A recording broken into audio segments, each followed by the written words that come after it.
నిన్న మనం అమ్మవారు చెప్పిన అభ్యాసాన్ని గురించి విన్నాము. అభ్యాస ప్రాశస్త్యం. అభ్యాసం అంటే ఏమిటి? నిరంతరంగా ఒకే విషయాన్ని గురించి ఒకే విధానంలో వేరేవేవి మనస్సులోకి రానివ్వకుండా బుద్ధిని, ఆత్మని, నిష్ఠని, గతిని కూడా ఆ ఒకే విషయంలో ఉంచి ఎవరైతే సాధన చేస్తారో నిరంతరంగా, దాన్ని అభ్యాసం అంటారు. ఇది చాలా గొప్ప మేనేజ్మెంట్ స్కిల్స్ పెంచుకోవడానికి ఉపయోగపడే శ్లోకం. బుద్ధి నిరంతరంగా అక్కడే ఉండాలి. చింతన, దాని గురించే నిరంతరంగా ఆలోచిస్తూ ఉండాలి. నువ్వు ఏది సాధించాలి అనుకున్నావు, ఏది పొందాలనుకున్నావు, పట్టుదల, ఆ పట్టుదలగా దాని మీదే మనస్సుని లగ్నం చేసి, దాని మీదే లయం చేసి, నువ్వేది పొందాలనుకుంటున్నావో, నువ్వు చూస్తున్న విషయాలు దానికి ఎట్లా సహాయపడతాయి, దాన్ని ఎలా, దీన్ని ఉపయోగించుకుని పొందగలవు అని నిరంతరంగా దాని మీదే బుద్ధిని పెట్టి ఆలోచన చేస్తూ ఉండటం. ఆత్మ అంటే మనస్సు, శరీరం. నువ్వు శరీరంతో చేసే పనులు, మనస్సుతో చేసే కర్మలన్నీ కూడా దానికి సంబంధించినవే అయి ఉండాలి. అప్పుడు నువ్వు దాన్ని తొందరగా పొందగలవు. నిష్ఠ, నిష్ఠ అంటారంటే అక్కడి నుంచి మనస్సు కదలకుండా దాంట్లో కేంద్రీకృతం చేయటం. అది చాలా ముఖ్యం. తన్నిష్ఠాః తత్పరాయణాః. అదే గతి, అదే నాకు గతి, వేరే గతి లేదు అని మనస్సులో అనుకోవాలి. అంటే టార్గెట్, ఎయిమ్, అక్కడికి వెళ్ళి చేరాలి అని. అది ఎవరికి మనస్సులో ఉంటుందో, ఈ నాలుగు ఎవరు కూడా బాగా అర్థం చేసుకుని సాధన చేస్తారో అటువంటి వాళ్ళు దాన్ని పొందుతారు అని అభ్యాసాన్ని గురించి అమ్మవారు చెప్పారు. ఇదే విషయాన్ని గీతాచార్యుడు భగవద్గీతలో ఎట్లా చెప్పాడు అని కూడా చెప్పుకున్నాం మనం. అందుకే ఒక మంత్రాన్ని ఇస్తారు సద్గురు. అన్ని మంత్రాలు చేసుకో, కానీ ఆ సద్గురువు ఇచ్చిన మంత్రాన్ని మాత్రం నిష్ఠగా చెయ్యి, దాని మీద మనస్సు పెట్టి చెయ్యి. మనస్సు ఆ కేంద్రీకృతం అయ్యేందుకోసం ఆ మంత్రాన్ని ఇస్తారు. దాని మీదే మనస్సు పెట్టి దాన్నే ఆలోచన చేస్తూ, దాన్నే స్మరణ చేస్తూ ఆ దేవతా దర్శనం చేసే ప్రయత్నం చెయ్యి అని. అప్పుడు నీలో క్రమశిక్షణ పెరుగుతుంది, దాంతో నువ్వు సాధించగలుగుతావు. ఈ మాటని గీతాచార్యుడు ఎలా చెప్పారు అనే దాన్ని కూడా మనం చెప్పుకున్నాము. దాని తర్వాత బ్రహ్మాభ్యాసం అంటే ఏమిటి? అభ్యాసాలు చాలా ఉన్నాయి. దేని గురించి అభ్యాసం చేయాలి అంటే ఆధ్యాత్మికంలో ఉన్నవాళ్ళు, ఆధ్యాత్మిక సాధనలో కొద్దిగా ఒక మెట్టు పైకి వెళ్ళాలి అనుకునేవాళ్ళు బ్రహ్మాభ్యాసాన్ని చేయాలి. అంటే బ్రహ్మదర్శనం చేసేందుకు కావలసిన అభ్యాసాన్ని చేయాలి. బోధాభ్యాసం అంటే జ్ఞానాభ్యాసం. జ్ఞానమే బ్రహ్మ కదా. ఆ జ్ఞానాన్ని ఎలా పొందాలి, ఎటు నుంచి పొందాలి, ఆ పొందిన జ్ఞానాన్ని ఇంకా ఎలా బలపరుచుకోవాలి, ఇవన్నీ మనం ఆలోచన చేస్తూ ఉండాలి. ఎటు నుంచి మనకి జ్ఞానం దొరుకుతుంది, ఎవరిని అడిగితే మనకి జ్ఞానం దొరుకుతుంది అని ఆలోచన చేస్తూ తెలిసిన వాళ్ళని అడిగి ఆ జ్ఞానాన్ని పొందాలి. దాన్ని బోధాభ్యాసము అంటారు. అంటే నిరంతరంగా మనం జ్ఞానాన్ని పెంచుకుంటూ ఉండాలి. ఆ బోధాభ్యాసాన్ని గురించి చెప్పి, ఇక ఎవరిని బ్రహ్మాభ్యాసులని పిలుస్తారు, ఎటువంటి వాళ్ళని బ్రహ్మాభ్యాసులు అంటారు అని చెప్పారు. దాని ఫలం ఎలా ఉంటుంది అని కూడా అమ్మవారు చెప్పింది. దాని ఫలం ఏమిటి అంటే ఆత్మజయమే దాని ఫలం. నిరంతరంగా గెలుస్తూ ఉంటాం మనం, గెలుస్తూ గెలుస్తూ గెలుస్తూ ముందుకు వెళ్తూ ఉంటాం. ఇది ఒక వీడియో గేమ్ లాగా అనుకోండి. వీడియో గేమ్లో హీరో పాత్ర ముందుకు వెళ్తూ ఉంటే మధ్యలో విలన్ పాత్రలు వస్తూ ఉంటాయి. దాన్ని గెలుస్తూ ముందుకు వెళ్తూ ఉంటాడు కదా, దాన్ని కొట్టేసి ముందుకు వెళ్తూ ఉంటాడు. అలా వెళ్ళి లెవెల్ 1, లెవెల్ 2 అట్లా వెళ్తారు కదా. అలాగే మనము ఈ నిత్య జీవితంలో మనకు ఎదురయ్యే విఘ్నాలన్నిటినీ కొట్టి దాన్ని దాటి జయాన్ని పొందుతూ, క్షణక్షణము ప్రతిరోజు జయాన్ని పొందుతూ చివరికి ఆత్మజయాన్ని పొందాలి. అందుకోసం మనం ప్రయాణం చేస్తాం. అందుకే ఈ ప్రయాణం ఎప్పుడు ఆగే ప్రయాణం కాదు, ఇది నిరంతర ప్రయాణం. ఒకసారి కామజయం, ఒకసారి క్రోధజయం, ఒకసారి లోభజయం. ఇలా ఎప్పుడెప్పుడు వారు మన కంట పడినప్పుడు వాళ్ళని గెలుస్తూ మనం వెళ్తూ ఉండాలి. ఈ చచ్చినవాడు మళ్ళీ రావచ్చు, మళ్ళీ వస్తూ ఉండొచ్చు. లెవెల్స్ దాటిన తర్వాత మళ్ళీ అది ఆడాల్సిన పని ఉండదు వీడియో గేమ్లో. కానీ జీవితంలో అట్లా కాదు. జీవితంలో మళ్ళీ వాడు వస్తాడు, మళ్ళీ వాడిని కొట్టాలి, మళ్ళీ గెలవాలి, మళ్ళీ ముందుకు వెళ్ళాలి. ఎప్పుడూ అలసిపోకూడదు, అసహించుకోకూడదు, ఇదేమిటి కర్మ అని అనుకోకూడదు. అది కర్మే అంతే. దాన్ని ఎట్లా గెలుస్తూ గెలుస్తూ గెలుస్తూ ముందుకు వెళ్తూ ఉండాలి. అప్పుడే మనకి జయం అనేది కలుగుతుంది. ఎవరైతే ఈ బ్రహ్మాభ్యాసాన్ని చేస్తున్నారో వారే జయంతితే, వాళ్ళు గెలుస్తున్నారు ప్రపంచంలో. వాళ్ళదే నిజమైన గెలుపు. అందుకనే అమ్మవారి పేరు విజయ అని పేరు. ఆ లలిత సహస్రనామంలో విజయ, విమల, వంద్య, వందారు, జనవత్సల. విజయ అంటే ఏమిటి? ఆమె విజయ. ఆ మనం గెలిచిన తరువాత వచ్చే సుఖం, అది విజయం. అందుకని ఆవిడ పేరే విజయం. విజయ సుఖమే ఆవిడ కాబట్టి ఆవిడ పేరే విజయం అయిపోయింది. ఆ గెలిచిన తరువాత నువ్వు ఏది అనుభవిస్తావో ఆనందము, అదే అమ్మవారు. ఆ ఆనందమే బ్రహ్మ, ఆ ఆనందమే పరమాత్మ. గెలుపు ఒక సాధన అంతే. గెలిచిన తరువాత వచ్చేది అది సుఖం, అది ఆనందం. అలా ఆత్మజయాన్ని పొందుతారు బ్రహ్మాభ్యాసం చేసేవాళ్ళు అని చెప్పి, ఇక అసలు జ్ఞానము జ్ఞేయం అంటే ఏమిటి? జ్ఞానం అంటే తెలుసుకోవాల్సిన దాన్ని తెలుసుకోవటానికి కావలసిన సాధన జ్ఞానం అంటే. జ్ఞేయం అంటే తెలుసుకోవాల్సింది, దేన్ని మనం తెలుసుకోవాలో అది జ్ఞానము జ్ఞేయము. జ్ఞాత అంటే తెలుసుకునేవాడు. ఎవరు? మనం.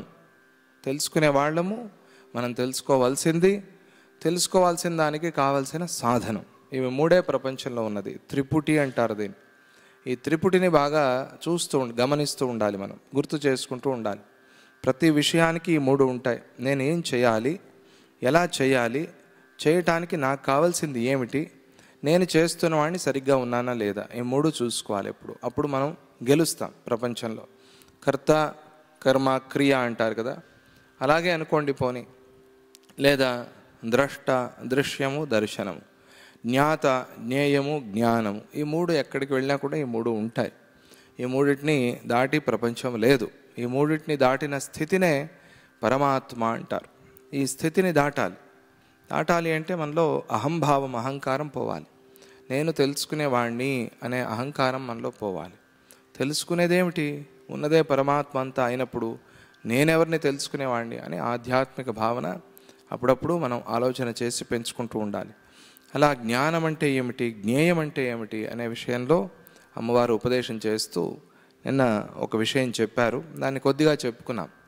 జ్ఞానము జ్ఞేయం అనే మాటలు వింటూ ఉంటాం కదా, దీని అర్థం ఏమిటి అంటే దృశ్య అసంభవ బోధ. దాన్నే జ్ఞానము జ్ఞేయము అంటారు.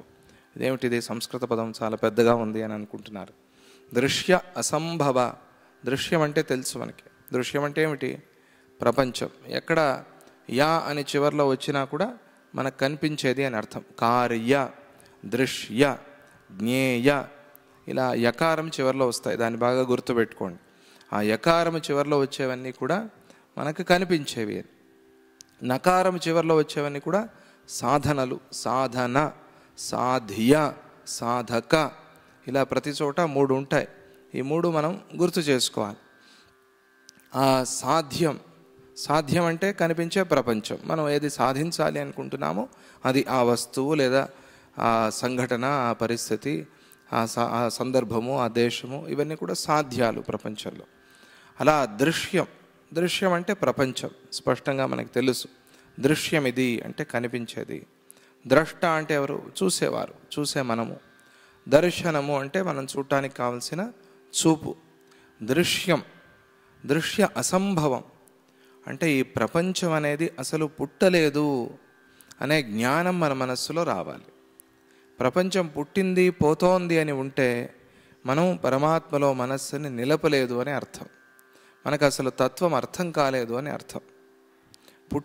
ఈ పుట్టిన ప్రపంచమంతా పరమాత్మ అంటే దానిలో చాలా చిక్కులున్నాయి. దాంతో మోక్షప్రాప్తి అనేది కాదు.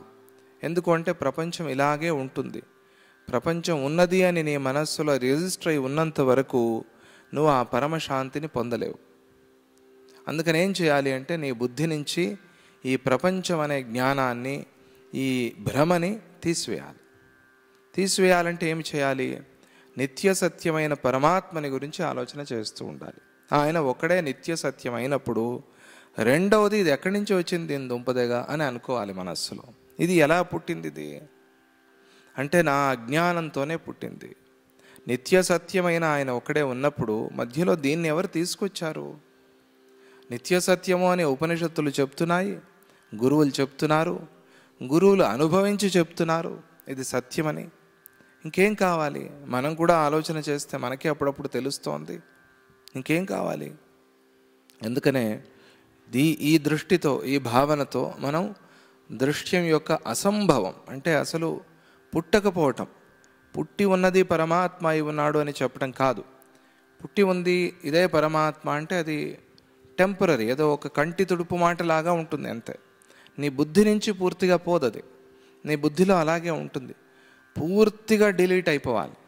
డిలీట్ అయిన తర్వాత కూడా ఎక్కడో పోయి డస్ట్బిన్లో ఉంటుంది కదా, రీసైకిల్ బిన్లో. అలా కాకూడదు, అది పూర్తిగా నీ మనస్సు నుంచి వెళ్ళిపోవాలి. పూర్తిగా వెళ్ళిపోయినప్పుడు ఆ దృశ్య అసంభవ బోధ, అప్పుడు ఏ జ్ఞానం కలుగుతుందో. ఇది పూర్తిగా వెళ్ళిపోవటమే జ్ఞానం అంతే, ఇంక వేరే జ్ఞానం ఏమీ లేదు. ఇది పూర్తిగా వెళ్ళిపోతే పరమాత్మ దర్శనం అవుతుంది, లేదా పరమాత్మ ఆయన నిత్య సత్యము అని తెలుసుకుంటే ఇది వేరేది లేదు అని తెలుస్తుంది. అది కూడా జ్ఞానం. రెండు విధాలుగాను మనం భావన చేయొచ్చు. ఆ బోధ, ఆ జ్ఞానం, దాన్నే జ్ఞానమని పిలుస్తారు, దాన్నే జ్ఞేయమని పిలుస్తారు. అదే తెలుసుకోవాల్సింది ప్రపంచంలో. ఏ ఒక్కటి తెలిస్తే తెలియాల్సినవి ప్రపంచంలో ఉండవో, లేనే లేవో, అటువంటి దాన్ని నాకు చెప్పు అని ప్రార్థన చేశాడు. అటువంటిది ప్రపంచంలో ఎక్కడుంటుంది? ఒకటి తెలిస్తే అన్నీ ఎట్లా తెలుస్తాయి? ఎంబీఏ చేసిన వాడు ఎంబీబీఎస్ అవుతాడా? లేదే. ప్రపంచంలో అట్లా కనిపించట్లేదే మనకి. ఇదేదో చాలా విరుద్ధంగా ఉంది అంటే విరుద్ధంగా కనిపించేదే ఆధ్యాత్మిక జ్ఞానం. మనలాగా ఉంటే అది ఆధ్యాత్మికం ఎందుకు అవుతుంది? ఈ ఉదాహరణల్ని అక్కడ ఉపయోగించుకోవాలి అంతేగాని ఇదే సత్యం కాదు. ఇవి అక్కడికి ఉపయోగపడతాయి అంతే. మనకి ఏ ఒకటి తెలిస్తే అన్నీ తెలిసినట్టుగా అవుతుందో, ఇంకా ఏవి తెలుసుకోవాల్సిన పని ఉండదో అటువంటిది నాకు చెప్పు అంటే, ఒకటి తెలుసుకున్న తర్వాత వాడు తృప్తిగా ఉన్నాడు, తెలుసుకో తెలుసుకో తెలుసుకో, వాడికి ఎంత చెప్తే మాత్రం వాడు ఎందుకు వింటాడు? నేను అన్నీ తెలుసుకున్నాను, నేను తృప్తిగా ఉన్నాను, నన్ను వదిలేసేయండి రా స్వామి అంటాడు ఆయన.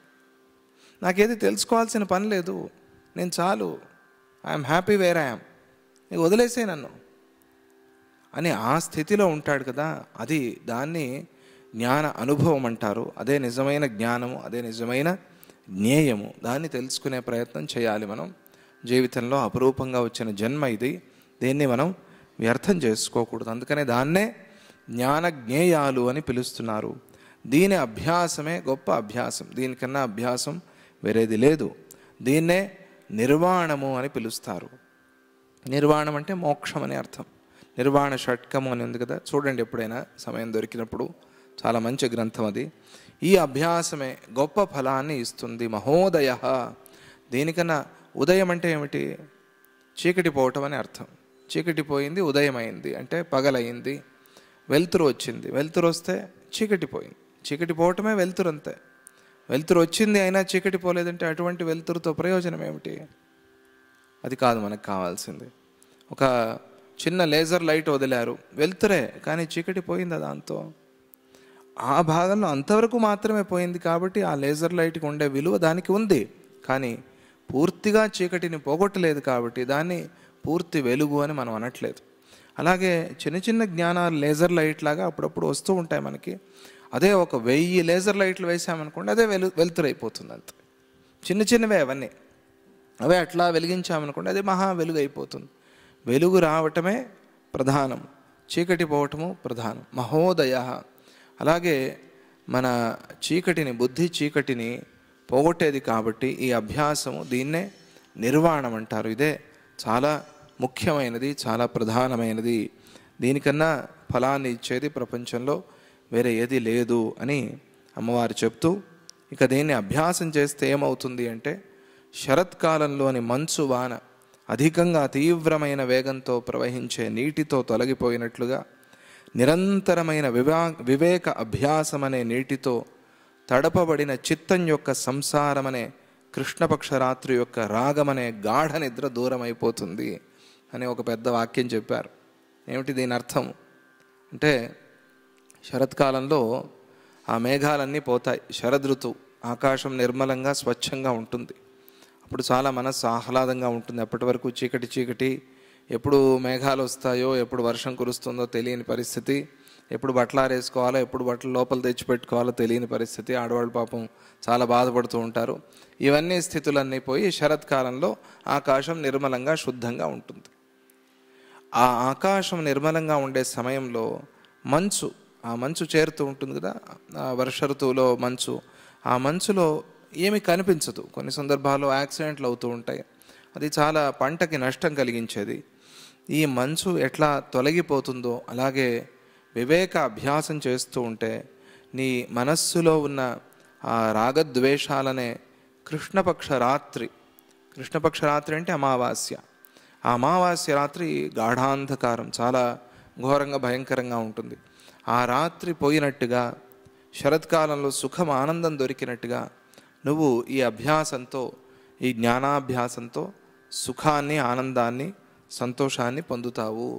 అందుకనే ఈ అభ్యాసం చెయ్యి అని చెప్పటం అక్కడ.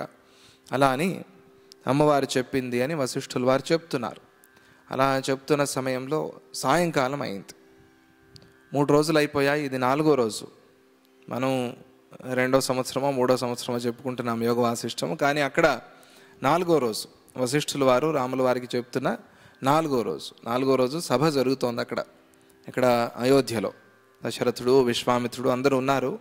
వశిష్ఠుల వారు శ్రీరాముడికి ఉపదేశం చేస్తున్నారు. ఆ 4వ రోజు సాయంకాలం అయింది.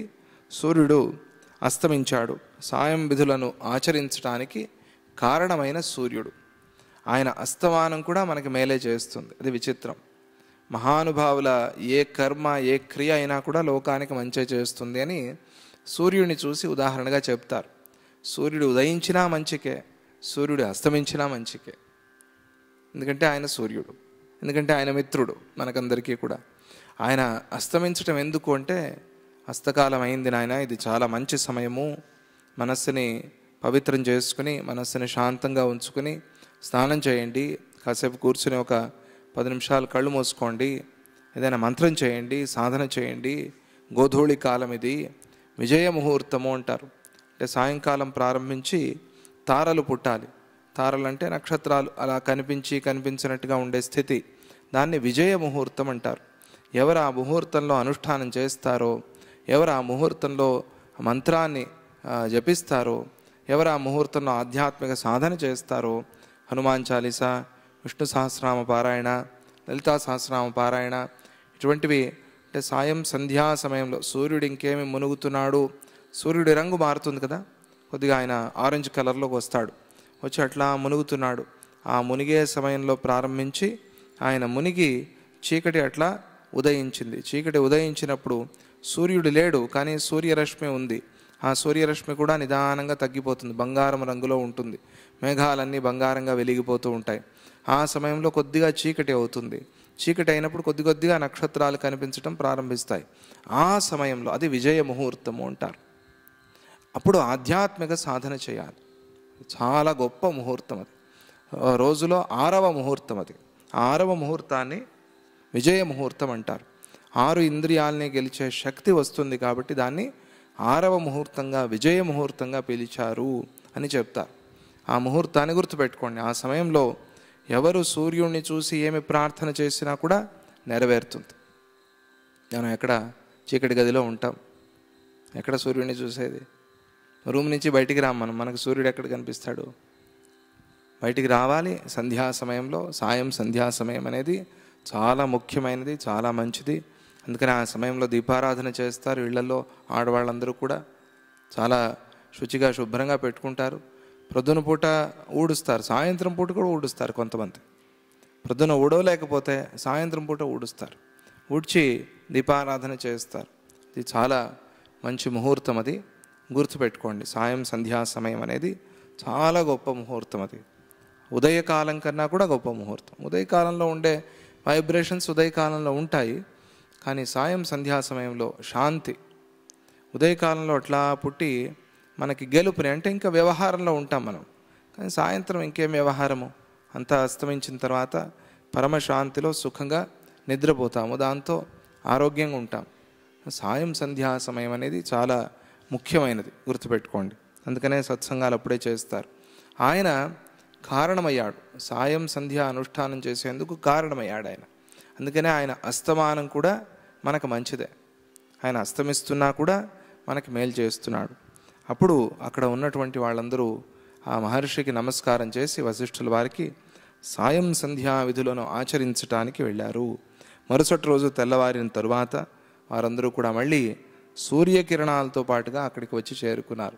సూర్యకిరణాలు వస్తున్నాయి, వాళ్ళు కూడా అట్లాగే అందరూ వచ్చి చేరుకున్నారు, వచ్చి సభలో కూర్చున్నారు. తెల్లవారుగానే అందరూ సభకి చేరారు. ఇక్కడితో విజ్ఞానాభ్యాస వర్ణనం అనే ఘట్టాన్ని పూర్తి చేస్తారు. ఇక్కడికి మనం యోగ వాసిష్టంలో 3500 శ్లోకాలు చెప్పుకున్నాం. ఇక్కడికి 3536 శ్లోకాలు అయ్యాయి. యోగ వాసిష్టంలో 32,000 శ్లోకాల్లో 3,000 శ్లోకాలు అయ్యాయి. సంతోషం, అన్నైనా అయ్యాయి కదా అని. అన్నైనా అనుకోవద్దు, అన్నైనా అయ్యాయి కదా, ఏదో సద్గురు కృపతో భగవంతుడి దయతో విఘ్నాలు లేకుండా అని ఆనందించి ఇక పై ఘట్టానికి మనం వెళ్తూ 23వ సర్గ జ్ఞానదేహ ఆకాశగమనం. జ్ఞానదేహంతో జ్ఞానాకాశానికి వెళ్ళటం. జ్ఞానదేహంతో ఏ ఆకాశానికి వెళ్తావు? జ్ఞానాకాశానికి వెళ్తావు. ఆ ఆకాశంలో ఎట్లా తిరిగారు అనేదాన్ని ఇక్కడ ఈ సర్గలో వర్ణన చేసి చెప్తారు. అందరూ వచ్చి చేరారు. ఏమైనా అందరూ వచ్చారా అని అడగటము ఇవన్నీ లేవు. రాముల వారు వస్తే ప్రారంభించటమే అంతే. ఎందుకంటే ఇది రాముడి కోసం జరుగుతున్న ఉపదేశం కదా. ఆ రాముడి ద్వారా మనకందరికీ కూడా మేలు జరుగుతోంది. ఎలాగైతే మనం వేరు తడిపితే చెట్టంతా నీరు తాగుతుందో అలాగే శ్రీరాముడికి చెప్తే మొత్తం ప్రపంచం అంతా వింటుంది అని అభిప్రాయం వశిష్ఠుల వారికి. అందుకనే శ్రీరాముడికి చెప్తున్నారు. ఆయనకి చేసిన ఉపదేశం కాబట్టి ఈరోజు వరకు ఇంకా ఆ పుస్తకం మనకు దొరుకుతోంది, ఎక్కడికి పోకుండా. అది మన భాగ్యం, మన అదృష్టం. ఆ యోగ వాసిష్టంలో 23వ సర్గ ప్రారంభించి వశిష్ఠుల వారు చెప్తూ, ఆ రాత్రి వేళ అంటే వాళ్ళు ఆ లీలాదేవి సరస్వతి అమ్మవారు ఇద్దరూ సమాధికి వెళ్ళిన సమయం సాయం సంధ్యా సమయం. ఆ సమయం అయిన తరువాత రాత్రి అయింది. ఆ రాత్రి వేళ లీలాదేవి సరస్వతీదేవి ఆ విధంగా మాట్లాడుకుంటూ ఉన్నారు. వాళ్ళు చర్చ చేసుకున్నారు. తలుపులన్నిటినీ వేసి సైనికులు నిద్రిస్తూ ఉన్నారు. అది మహారాజ్యం కదా. అక్కడ సైనికులందరూ నిద్రకి వెళ్ళారు, వీళ్ళు మాత్రం చర్చించుకుంటూ ఉన్నారు. ఆ చోటు పువ్వుల యొక్క పరిమళంతో నిండి ఉంది. అమ్మవారు చెప్పారు కదా, నువ్వు వేసి పెట్టిన పుష్పాలు వాడిపోవు అని చెప్పారు కదా. అవి అట్లాగే వాడిపోకుండా ఉన్నాయి, మంచి సుగంధాన్ని కూడా ఇస్తున్నాయి. అది అమ్మవారి మాట. ఆ కళేబరాన్ని, ఆ శవాన్ని పూలలో ఉంచు అని చెప్పింది కదా అమ్మవారు. పద్మరాజు యొక్క ఆ కళేబరాన్ని, ఆ శరీరాన్ని ఉంచారు. శరీరము పాడవలేదు, ఆ పుష్పాలు, ఆ పువ్వులు కూడా పాడవలేదు.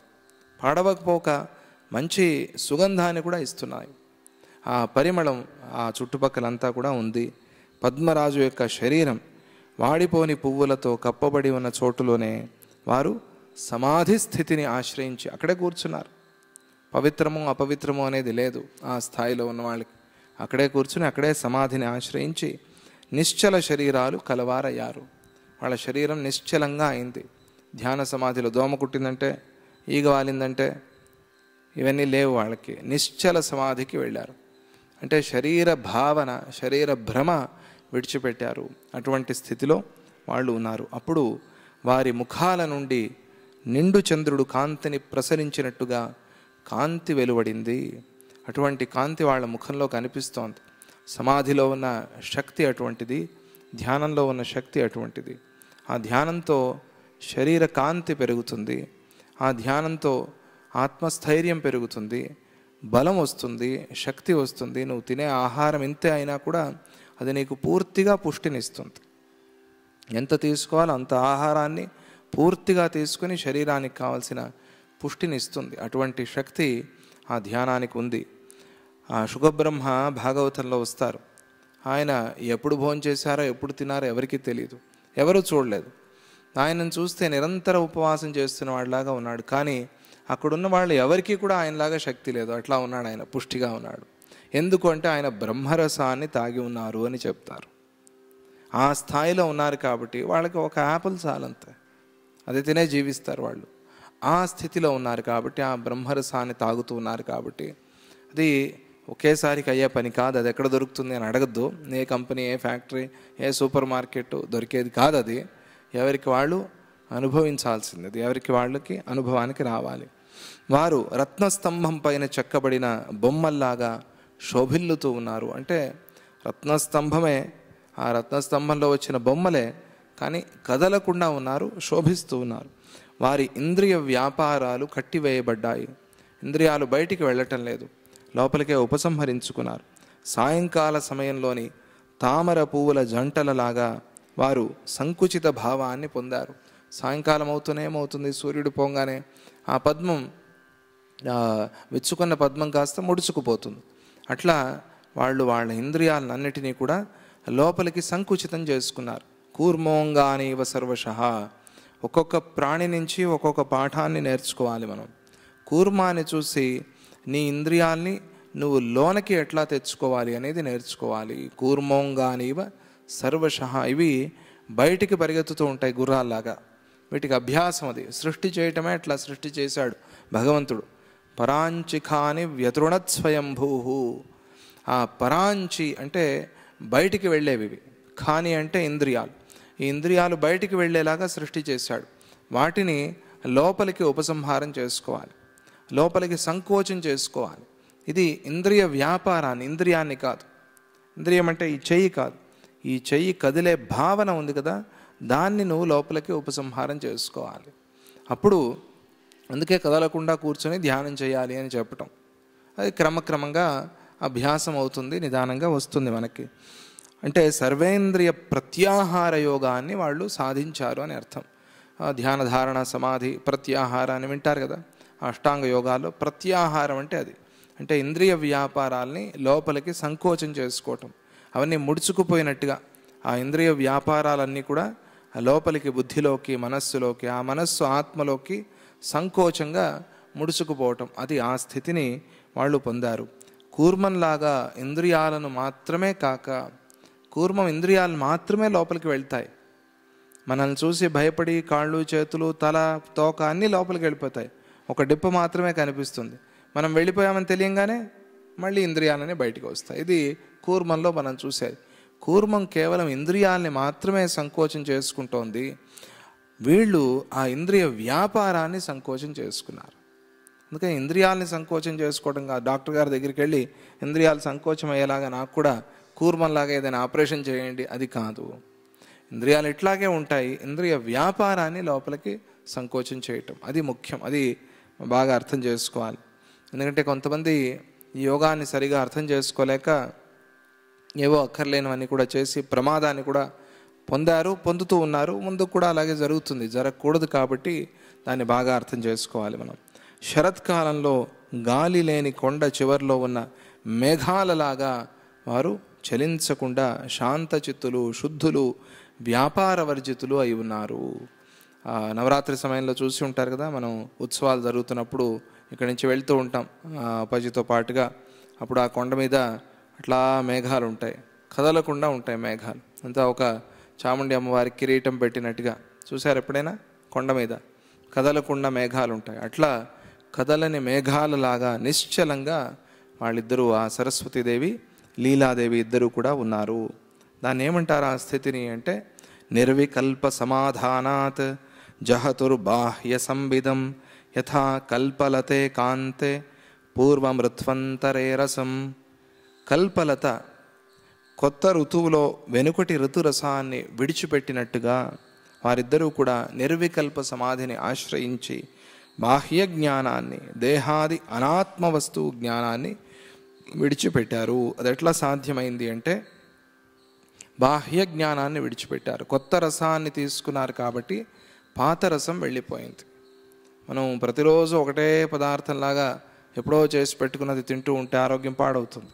ప్రతిరోజు కొత్త పదార్థాన్ని చేసి తింటాం. ఎందుకు? ఆరోగ్యంగా ఉండాలి అని. ఆ కొత్త రసం మనకి ఆరోగ్యాన్ని ఇస్తుంది. అలాగే మనం చూసే చెట్టు, పుట్ట, లత, తీగలు ఇవన్నీ కూడా ఏం చేస్తాయి? పాత ఆకుల్ని రాల్చేసి కొత్త ఆకుల్ని చిగురిస్తాయి. చిగురించినప్పుడు మనకేమనిపిస్తుంది? ఏదో కొత్త రసాన్ని ఇవి పొందాయి అని అనిపిస్తుంది. అలాగే వీళ్ళు కూడా ఆ దేహాభిమానాన్ని, అనాత్మవస్తు జ్ఞానాన్ని, అంటే ఆత్మవస్తువు కాని దాన్ని విడిచిపెట్టడం, అనాత్మవస్తు జ్ఞానాన్ని విడిచిపెట్టడం, ఆత్మవస్తువు మీదే మనస్సుని లయం చేయటం, అది చాలా ప్రధానం. దీన్ని ఏమంటారు అంటే మన సాధనకి ఏది చాలా ఉపయోగిస్తుందో దాన్ని మాత్రమే పట్టుకోవటం, మన సాధనకి ఏది భంగాన్ని కలిగిస్తుందో దాన్ని దూరంగా పెట్టడం, దాన్ని రానివ్వకుండా చేయటం. ఇది కొన్ని సందర్భాల్లో మానసికంగా చేయాల్సి ఉంటుంది, కొన్ని సందర్భాల్లో శారీరకంగా చేయాల్సి ఉంటుంది. కొన్ని సందర్భాల్లో శారీరకంగా కూడా వస్తువుల్ని దూరంగా పెట్టాలి మనం, లేకపోతే అవి మనల్ని లాగుతూ ఉంటాయి. కొన్ని సందర్భాల్లో అవి దగ్గర ఉన్నా కూడా మానసికంగా దాని దగ్గరికి పోకుండా ఉండాలి. ఈ రెండు అవసరమే మనం సాధించాలి అనుకున్నప్పుడు, లేకపోతే సాధన చేయలేం. మనం ఆ సాధనలో పడిపోతాం. అనాత్మ వస్తు జ్ఞానాన్ని విడిచిపెట్టి వాళ్ళు దేహభ్రమని విడిచిపెట్టి, దేహం నుంచి లోపలికి ప్రయాణం చేశారు. దేహభ్రమని విడిచిపెట్టి అక్కడ ఆ నిర్వికల్ప సమాధిని ఆశ్రయించి నిశ్చలంగా ఉన్నారు. ఓ అనగా అంటే శ్రీరాముడికి ఆయన చెప్తున్నారు, నేను దృశ్య జగత్తు ఇవి పూర్ణంగా మిథ్యలని గ్రహించినప్పుడే, దృశ్య ప్రపంచం అంతా మిథ్య, నేను ఒక్కడనే సత్యం అని అనుకుంటే కూడా చాలా పెద్ద ప్రమాదం. అహంకారం అట్లాగే మిగిలిపోయింది.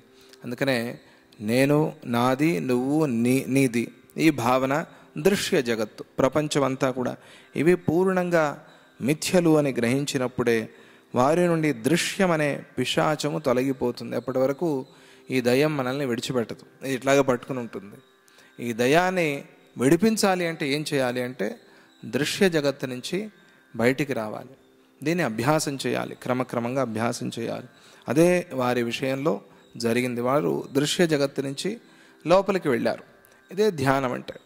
అలా మంత్రాన్ని చెప్తూ చెప్తూ చెప్తూ చెప్తూ నిదానంగా మంత్రభావన చేస్తూ ఆ మంత్రదేవతని దర్శనం చేసి ఇక మొత్తం మర్చిపోయి ఆ మంత్రదేవతే సర్వస్వం అవుతారు కదా. అలాగే ఈ దృశ్య ప్రపంచము, దేహము, బుద్ధి, ఇంద్రియాలు, మనస్సు ఇవన్నీ విడిచిపెడితే ఏం మిగిలింది? ఏమి మిగిలిందో అదే బ్రహ్మ. అలా విడిచిపెట్టి అంటే నువ్వు కళ్ళు మూసుకోగానే బయట ప్రపంచాన్ని విడిచావు, దృష్టితో చూడగలిగిన వాడు దృష్టితో విడిచిపెట్టావు, లోపలికి వెళ్ళావు. లోపలికి వెళ్ళి అలా ఒక్కొక్క గదినే దాటుతూ ఒక్కొక్క రూమ్ దాటి లోపలికి వెళ్ళావు. లోపలికి వెళ్ళి చిత్తం మనస్సు దాకా ఆగావు. ఆగి అక్కడ ఆ మనస్సుని ఎలా లయం చేయాలో తెలియలేదు. అది చాలా కష్టమైన ప్రొసీజర్. అది కొంచెం నిదానంగా అభ్యాసంతో, గురువుల కృపతో అది వస్తుంది. ఆ మనస్సులో ఆ భగవంతుడిని స్థాపన చేయి. ఆ భగవంతుడి మనస్సులో ఉన్నప్పుడు నిదానంగా మనస్సే భగవంతుడిగా మారిపోతుంది. ఆ అభ్యాసమైనా కూడా చెయ్యి. అలా వాళ్ళు మనస్సుని కూడా లయం చేసి చిత్తమే లేని స్థితికి వెళ్తే ఏమవుతుంది? చిత్తే మిగులుతుంది. చిత్తం అంటే ఏమిటి? జ్ఞానమే మిగులుతుంది. ఆ జ్ఞానాన్నే పూర్తిగా నింపేసుకున్నారు వాళ్ళు. అప్పుడు వాళ్ళకి ఆ దృశ్య ప్రపంచ ఆ జ్ఞానం అనేది పోయింది, అజ్ఞానం తొలగింది అని అర్థం.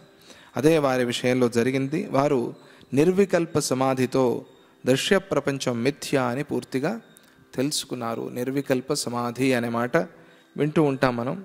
సమాధి అంటే జ్ఞానం అనే అర్థం అంతే, వేరే సమాధి సాధన కాదు, జ్ఞానమే సమాధి. ఆ జ్ఞానాన్నే అలా భావన చేస్తూ చేస్తూ చేస్తూ ఆ జ్ఞానమే మనమైపోతాం, అదే సమాధి అంత. లేదా ఈ సమాధికి ఒక దారిని, మార్గాన్ని కూడా కొన్నిసార్లు చెప్తారు. ఇలా ఇలా ఇలా ఇలా నువ్వు, అక్కడ కూడా జ్ఞానమే. మార్గాన్ని చూపించటం కూడా జ్ఞానమే. మార్గమే జ్ఞానం కదా. ఈ మార్గంలో ఈ ట్రాక్లో నువ్వు పో అంటే అదే జ్ఞానమే. అదే మనకు ఒక సాధనలాగా కనిపిస్తుంది, కానీ అది జ్ఞానం. ప్రపంచంలో జ్ఞానం కానిది ఏదీ లేదు. జ్ఞానమే సర్వస్వం. అందుకనే జ్ఞానం కన్నా పవిత్రమైనది లేదు ప్రపంచంలో. సాధనలో జ్ఞానం కన్నా గొప్ప సాధన లేదు. జ్ఞానం లేకుండా చేసిన సాధన ఫలాన్ని ఇవ్వదు మనకి. అదే నేను చెప్పారు, తపస్సు జ్ఞానం లేకుండా చేసావు, ప్రయోజనం లేదు. యోగం జ్ఞానం లేకుండా చేసావు, ప్రయోజనం లేదు. జ్ఞానంతో చేయాలి. ఎందుకోసం చేస్తున్నాను, దీనివల్ల ఏమొస్తుంది, కనీసం ఈ జ్ఞానమైనా మనకి ఉండాలి. అప్పుడు మనం దాని వ్యవహారంలో కూడా అర్థం చేసుకోండి. ఏం చేస్తున్నాను నేను, దీనివల్ల ఏమి ఉపయోగం, ఏం ప్రయోజనం, ఈ చేసే పని వల్ల ఎవరికైనా ఏదైనా వస్తుందా, లేదా నాకేదైనా ఉపయోగమా? ఈ జ్ఞానం లేకుండా ఏదో ఊరికే మనం చేసుకుంటూ పోతే దానివల్ల ఏమీ ఉపయోగం లేదు. అందుకనే ఆ జ్ఞానం అనేది చాలా ప్రధానం. అసత్వాదేవ చాస్మాకం శశశృంగమివానఘ ఆదావేవ హి అన్నాస్తి వర్తమానేపి తత్తథ భాతం వా భాతమేవాత మృగతృష్ణాంబువజ్జగత్. ఇది ఎవరికైనా సాధ్యమా అనే ప్రశ్న మనకి వస్తుంది. అందుకనే వశిష్ఠులు చెప్తున్నారు, ఇది నాకు అనుభవంలో ఉంది, నన్నే ప్రత్యక్షంగా నువ్వు చూస్తున్నావు, ఇది మాకు అనుభవంలో ఉన్న మాట. 3 చాలా ప్రధానం. ఒకటి గురువాక్యం, మహాత్ముల అనుభవం, స్వానుభవం. ఈ 3 చాలా ప్రధానం. ఆ మాట విను, వాళ్ళ అనుభవాన్ని చూడు, నువ్వు కూడా అనుభవానికి తెచ్చుకో. ఈ 3 చాలా ముఖ్యం. ముందే చెప్పారు ఈ 3 యొక్క స్థానం ఎంత గొప్పది ఆధ్యాత్మికంలో అని. కుందేటి కొమ్ములాగా అసత్యమైన వస్తువు ఎండమావిలాగా కనిపిస్తోంది. కుందేలు కొమ్ము ఎక్కడి నుంచి వస్తుంది? ఉంది అని ఎవరైనా చెప్తే మాత్రం అది సత్యం అవుతుందా? అటువంటిది ఈ ప్రపంచము అని దాంతో పోల్చి చెప్తారు. శశశృంగం అనే మాట వేదాంతంలో చాలా ముఖ్యమైన మాట. ఎండమావిలాగా కనిపిస్తోంది, అది ఒక నదిలాగా కనిపిస్తోంది, కానీ దగ్గరికి పోతే మాత్రం నీళ్లు ఉన్నాయా? అక్కడ లేవు. అలా నీళ్లు లేని ఆ నదిని చూసి, ఎండమావిని చూసి నీళ్లున్నాయి అనుకుని పరిగెత్తుతున్నాం మనము. ఎక్కడ నీళ్లున్నాయో దాన్ని మరిచిపోతున్నాము. ఆ పని మనం చేయవద్దు. సమాధిలోనే కాక త్రికాలాలలోనూ దృశ్య ప్రపంచము అసత్యమే అనేది మాకు అనుభవంలో ఉన్నది అని వశిష్ఠుల వారు తమ అనుభవాన్ని చెప్తున్నారు. మా దృష్టిలో జగత్తు ఎండమావి నీరు కుందేటి కొమ్ము లాంటిది, అలా ఈ ప్రపంచాన్ని చూస్తున్నాను నేను అని ఆయన తన అనుభవాన్ని చెప్పారు. ఎందుకంటే అసలే పుట్టనిది సత్యంగా ఉండటం అనే ప్రసక్తే లేదు కదా. ఉంది పోయింది అనే మాట లేదు. దీనికి అసలు సృష్టి అనేదే లేదు. ఉన్నది పరమాత్మ ఒకడే అయినప్పుడు సృష్టి అనేది ఎక్కడి నుంచి వస్తుంది? సృష్టి అయ్యి ఇదంతా పోయి కలవటము అనే అసలు ఈ భావననే విడిచిపెట్టేశాయి.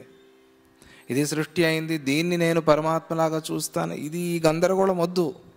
అసలు సృష్టే కానిది ఇది సత్యంగా ఉంటుంది అని ఎవరు మాత్రం అనుకుంటారు ప్రపంచంలో? అలా ఆ భావన మాకు సత్యంగా ఉన్నది. సమస్త దృశ్యము వెళ్ళిపోగా వారు ఎలా ఉన్నారు?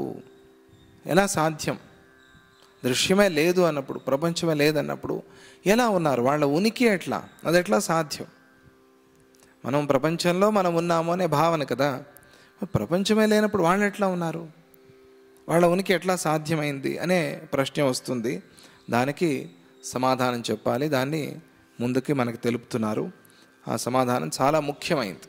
ఎందుకంటే ఈ ప్రశ్న మనలో మిగిలిపోతుంది. నేను ఈ జ్ఞానాన్ని పొందితే చచ్చిపోతానేమో అనే భయం ఉంటుంది చాలామందికి. పోతానేమో, ప్రపంచమే పోయినప్పుడు నేను పోకుండా ఉంటానా? దాంట్లోనే ఉన్నాను కదా నేను, నా గతి ఏం కాను అనే భావన ఉంటుంది చాలామందికి. ఇది మానసికమైన భావన, శరీరంతో కాదు. బుద్ధికి సంబంధించిన బుద్ధి, జ్ఞానం అంటే బుద్ధికి సంబంధించిందే కదా. ఆ బుద్ధిలో జ్ఞానం రావటం. అందుకనే జీవన్ముక్తులకి మోక్షం వచ్చినా కూడా బతికి ఉన్నారు, మోక్షంలోనే బతికి ఉన్నారు, మోక్షమే అయి ఉన్నారు. అంటే మోక్షం రావటం అంటే చచ్చిపోవటం అని అనుకోవద్దు. అలా అనుకుంటే ఎవరూ సాధన చేయరు. భగవంతుడి కృప కలిగింది అంటే భగవంతుడు తీసేసుకుంటాడు అని కొంతమంది మాట్లాడుతూ ఉంటారు. భగవంతుడికి ఎవరి మీద చాలా ప్రేమ కలుగుతుందో వాళ్ళని భగవంతుడు తీసేసుకుంటాడు అనే మాట. ఇది ఆ కష్టంలో, ఆ సందర్భంలో వాడే మాట. ఇదే కనుక నిజం అనుకుంటే మనము ఎవరైనా భగవంతుడికి మొక్కుతామా? తీసేసుకుంటే లేనిపోంది, హాయిగా సుఖంగా ఉన్నాను ఇక్కడ, నా జీతం ఏం కాను, నా ఉద్యోగం ఏం కాను, నా భార్యాభర్తలు వీళ్ళు ఈ సంబంధాలు ఇవన్నీ ఏం కాను, నేను కట్టుకున్నాను ఇప్పుడే ఇల్లు, ఆయనకి నా మీద ప్రేమ వచ్చి నన్ను పట్టుకెళ్ళిపోతే నా ఇల్లు ఏం కావాలి, నా సోఫా ఏం కావాలి, నా కార్ ఏం కావాలి, ఇవన్నీ వస్తాయా లేదా మనస్సులో? అది ఎందుకలా వాడతారు అంటే ఆ సమయంలో వాళ్ళ కష్టాన్ని తీసివేయటం కోసం. భగవంతుడికి ప్రేమ కలిగి లాగేసుకుంటే ఇదేం ప్రేమ అండి? ఇది నీవన్నీ నేను లాక్కున్నాను ఎందుకంటే నువ్వంటే నాకు చాలా ఇష్టం. అరే, ఎవరైనా ఇస్తారా? లాక్కుంటారా ప్రేమ వస్తే? ఆ మీద ప్రేమ కలిగింది ఎవరి మీదైనా, ప్రేమ కలిగితే ఇవ్వటమా లాక్కోవటమా? ఇవ్వటమే కదా. మరి ప్రేమ కలిగి భగవంతుడు లాక్కున్నాడు అనే మాట ఎట్లా అవుతుంది? ఎందుకు ఈ మాట వాడతాం మనం ప్రపంచంలో? అంటే భగవంతుడికి అందరి విషయంలోనూ ప్రేమే. నువ్వు ఇక్కడున్నా ప్రేమే, అక్కడున్నా ప్రేమే. నువ్వు ఇక్కడున్నా ఆయన ఉన్నాడు, అక్కడున్నా ఆయన ఉన్నాడు. ఇంకా లాక్కోవడం అనే ప్రశ్న ఎక్కడి నుంచి వచ్చింది? ఆయన అక్కడ మాత్రమే ఉంటే అప్పుడు ఇక్కడి నుంచి అక్కడికి పట్టుకెళ్ళాడు అనొచ్చు. ఆయన ఇక్కడ ఉన్నాడు, అక్కడ ఉన్నాడు, అంతటా ఉన్నాడు, నీ హృదయంలో కూడా ఉన్నాడు. మరి ఆయన ఎట్లా లాక్కుంటాడు? అందువల్ల ఈ మాటల్ని మనం అర్థం చేసుకోవాలి బాగా. లేకపోతే ఈ ప్రమాదం కూడా ఉంది. ఇది ఒక నాస్తికవాదం అయిపోతుంది. అమ్మో, ఆ భగవంతుడు లాక్కుంటాడట, ఆయనకి మన మీద ప్రేమ ఎక్కువైతే లాగేసుకుంటాడట, అందుకనే వద్దు, ఆ భగవంతుడు వద్దు, లాక్కునే భగవంతుడు మనకు వద్దు, నాస్తికవాదం అయిపోతే అలాగే ఈ దృశ్య ప్రపంచం అంతా ఎగిరిపోతే ఎట్లా బతుకుతామో, ఎట్లా చచ్చిపోతాం కదా మనం. అటువంటిప్పుడు ఈ సాధన ఎందుకు చేయాలి అని మనస్సులో వస్తే చాలా కష్టం. ఇదే ప్రశ్న అక్కడ ఉన్న వాళ్ళకో లేకపోతే శ్రీరామచంద్రుడికో వచ్చింది. దృశ్యం అంతా పోయినప్పుడు వాళ్ళు ఎట్లా ఉన్నారు, వాళ్ళ ఉనికి ఎట్లా సాధ్యము అనే ప్రశ్న వచ్చింది. దానికి సమాధానం చెప్పాలంటే నిర్వికల్ప సమాధిలో మనం ఉన్నప్పుడు, ఆ సమాధికి మనం వెళ్ళినప్పుడు మన శరీరం ఎట్లా ఉంటుంది, ఈ శరీరాన్ని ఎవరు పోషిస్తారు, అప్పుడు ఈ శరీరాన్ని కాపాడేది ఎవరు? ఇప్పుడైతే మనం ఈ శరీరాన్ని కాపాడుకుంటున్నాము, ఆ సమయంలో ఈ శరీరాన్ని ఎవరు కాపాడుతారు, ఈ శరీరం ఎట్లా నిలిచి ఉంటుంది, ఈ ప్రశ్నలన్నీ వస్తాయి కదా. ఇది ఇటువంటి వాటితోనే మనం సమస్యల్లో పడుతూ ఉంటాం. ఆయన ఎవరు, ఆ జడభరతుడి కథ, నన్ను పుట్టించినవాడు, నా జన్మకి కారణమైనవాడు, ఆయన నాకు ఆహారాన్ని ఇవ్వడా, ఆయనకి తెలీదా నాకు ఎప్పుడు ఆహారం ఇవ్వాలి, ఎటువంటి ఆహారం ఇవ్వాలి. అందుకనే నేను ఈ భిక్ష కోసం కూడా ప్రయత్నం చేయను, దీనికోసం ఎందుకు తిరగాలి నేను అని దాన్ని కూడా విడిచిపెట్టేసి వెళ్ళి అరణ్యంలో కూర్చున్నాడు. విచిత్రంగా అరణ్యానికే పంచభక్ష పరిమాణాలు తీసుకొచ్చి పెట్టారు ఆయనకి. ఇది కొందరి విషయంలో మాత్రమే జరుగుతుంది. మనము ప్రయత్నం చేయాలి, ప్రార్థన కూడా చేయాలి. ప్రయత్నంతో పాటుగా ప్రార్థన చేయాలి. ఎందుకు ప్రయత్నం చేయాలి అంటే ఇది ఆయన సంకల్పం. నువ్వు ప్రయత్నం చేయగా నీకు ఇస్తాను అనేది ఆయన సంకల్పం. నీకు ప్రయత్నమే వద్దు, ఆ స్థితి తానే వచ్చినప్పుడు ఆ ప్రయత్నాన్ని మానేసేయచ్చు. లేకపోతే అప్పటి వరకు ప్రయత్నం చేయాలి. ఆ ప్రయత్నమే సమాధి. ఆ సమాధి చేసినప్పుడు నేను ఎలా ఉంటాను, ఎక్కడ ఉంటాను అనే ప్రశ్న వస్తుంది. నేను ఎలా బతుకుతాను, నా పోషణ, నా రక్షణ ఎవరు చూస్తారు, ఇవన్నీ వస్తాయి కదా. చాలామంది కారణాలు చెప్పి తప్పించుకుంటూ ఉంటారు. ఏమంటే ఏదైనా ఆధ్యాత్మిక సాధన చేశారా అంటే లేదండి, చాలా బిజీ. అమ్మో ఏం బిజీ, ఏం చేస్తూ ఉంటారు బిజీగా అంటే సినిమా చూస్తూ ఉంటాను, బిజీగా ఉన్నారు వీళ్ళు. లేకపోతే నేను సీరియల్ చూడకపోతే వాళ్ళకి ఎంత లాస్, నేను సినిమా చూడకపోతే ఎంత లాస్ వాళ్ళకి, ప్రపంచం అంతా నడవాలి కదా నా నుంచే అనే ఒక భ్రమలో ఉండి వాళ్ళకి ఏది చాలా అవసరమో దాన్ని పోగొట్టుకుంటూ ఉంటారు. నేను చాలా బిజీ. ప్రయత్నం చేయకపోవటం, ప్రయత్నం చేస్తే సిద్ధి అవుతుంది. ఆధ్యాత్మికంలో సాధన అనేది చాలా ముఖ్యం. ఆ సాధన చేయాలి అన్నప్పుడు కొన్ని ప్రశ్నలు వచ్చినప్పుడు దాన్ని పరిహారం చేసుకుని ముందుకు వెళ్ళటం మంచిది. అందుకని అన్ని ప్రశ్నలకి ఇక్కడ సమాధానం చెప్తున్నారు. అటువంటి ఆ స్థితి మనకు కలిగినప్పుడు ఎలా ఉంటాం మనము, మన పరిస్థితి ఎలా ఉంటుంది అనేది అమ్మవారు అక్కడ చెప్తున్నారు. దాన్ని వశిష్ఠుల వారు మనకి గుర్తు చేస్తున్నారు. ఆ విషయాల్ని మనం రేపు మాట్లాడుకుందామని చెప్తూ